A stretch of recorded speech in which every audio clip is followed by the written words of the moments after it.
Why is the Samsung Galaxy Note 9 still the best Android phone that's ever been produced? Welcome to Canadian Computer Collector. I know normally we talk about computers, but today we're going to be ranting about phones. Buying a smartphone in the 2020s is what it must have felt like to be buying a new car in the 1970s, knowing that whatever you buy brand new is going to be objectively worse than the thing you bought just a few short years ago. This is a bold assertion, I know. New smartphones have more computing power and bigger screens and better battery life, so that makes them objectively better, right? Well, in those areas, yes, it absolutely does.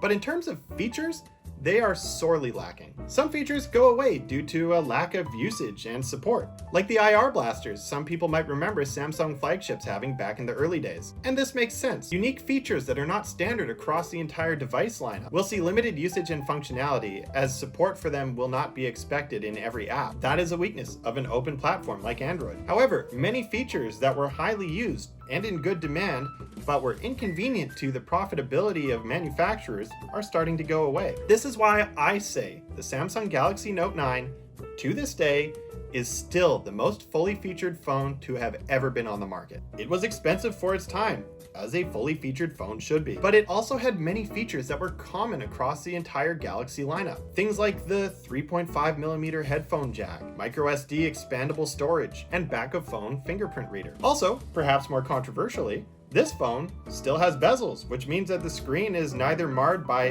hole punch nor notch. The embedded S Pen was fantastic, and while it did go away for the S21 lineup, it's clear there was demand for this feature because it has returned for the S22 Ultra. And for many people, you may not see the advantage to an embedded stylus, but for all you Apple Pencil users out there, you know that even without all of the fancy software tricks that your stylus can do, like using it as a remote shutter for the camera, the precision of a stylus is just objectively better for drawing, precision in mobile games, as well as editing photos and videos. Shaving 1/10 of a second off a TikTok video with your finger is infuriating. With a stylus, it's simple. So what happened? Well, Apple got brave and removed the headphone jack from the iPhone lineup. As is tradition, Android manufacturers laughed at first and spent a generation extolling the virtue of the feature that their phones had that iPhones didn't. Then they saw that Apple was right, and users would do without a feature that they actually want and use, even if it's a little bit inconvenient, allowing them to save a couple bucks in production costs and improve their profit margins. Apple has always known that microSD expandable storage means that people are less willing to spend hundreds of dollars on a little bit of extra storage on their phone when they could just spend tens of dollars on a microSD card. So of course, Android manufacturers have decided to finally follow Apple's approach to profitability and remove microSD expandable storage and charge up the wazoo for extra phone storage. But that's just it. People don't buy Android phones because they want them to emulate iPhones.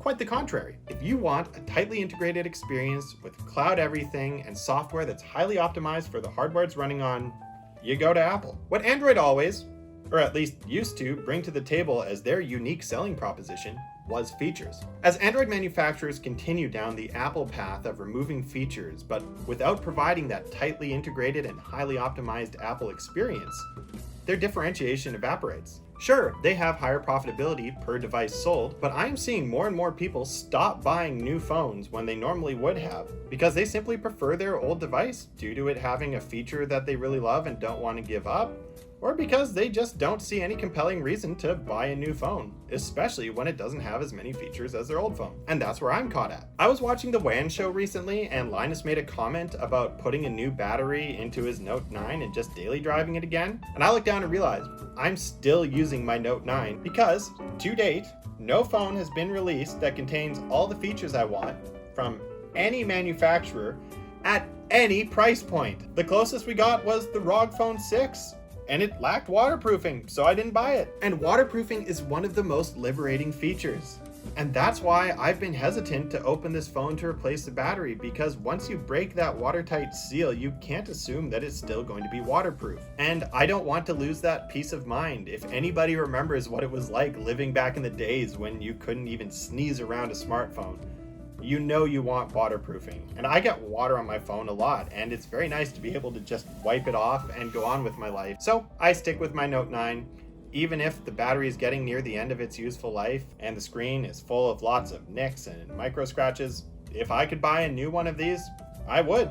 If I could buy a phone that has the exact same features as this phone, with maybe a newer processor, a little bit more RAM, perhaps a nicer screen with 120 Hz refresh rate, I would, and I would pay good money for it. Unfortunately, the S22 Ultra doesn't even cut it. The return of the integrated S Pen is a start, but that phone is huge and really heavy, and it's not enough. I still need the expandable storage and the headphone jack, which I use for many things that aren't headphones. For example, I use the 3.5mm jack to plug in a microphone when I'm recording videos. I want back a fully featured device, and perhaps the return of the Note branding could herald that. And I don't need it to have a giant 7-inch tablet display. It seems like screen size and specs have become directly correlated. And as every woman I've ever met has emphatically reassured me, 6 inches is more than enough. I watch every new device release hoping for a fully featured device to return. It's unbelievable that this sort of thing doesn't exist as an ultra premium, pay through the nose tier of device. If you're interested in supporting the channel, there are two ways you can do it. Check out the description for links to buy me a coffee as well as Patreon, and we're going to thank our patrons in a moment, but for $1 a month, you too can join that list and get your name included on videos in the description, and as a general shout out from yours truly. Frankly though, the best way that you can support the channel is by spreading the word. If you know friends or family or street individuals that would be interested in this content, be sure to tell them about it because it means a lot. Big shout out goes out to Andy, David G, Larry C, Justin M, Ron's Computer Vids, Jason S, Adam M, Groupride, Dave's Vintage Apple Tech, Trina C, Garth B, Mac84, Ethan P, and Ron R.